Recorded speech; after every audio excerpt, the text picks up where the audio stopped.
歡迎收聽提神百香果靈修頻道，願神嘅話語成為你嘅導引。詩篇34篇7至8節。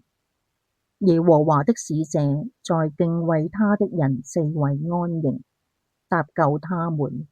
你們要嘗嘗主恩的滋味，便知道他是美善，投靠他的人有福了。耶和華的使者在敬畏他的人四圍安營，搭救他們。你們要嘗嘗主恩的滋味，便知道他是美善，投靠他的人有福了。神啊，我哋要稱頌你，因你係我哋嘅避難所。我哋要尋求你，因你會垂聽同埋應允我哋嘅禱告，拯救我哋脫離一切嘅恐懼。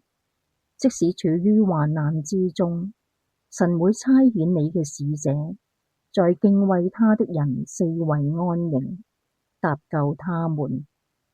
信靠神嘅人都能夠親身經歷神，從而認識明白神美善嘅真實。願你親嘗聖靈嘅感動，將自己全然交託給神，走上蒙福嘅道路。奉耶穌基督得勝名字禱告，阿門。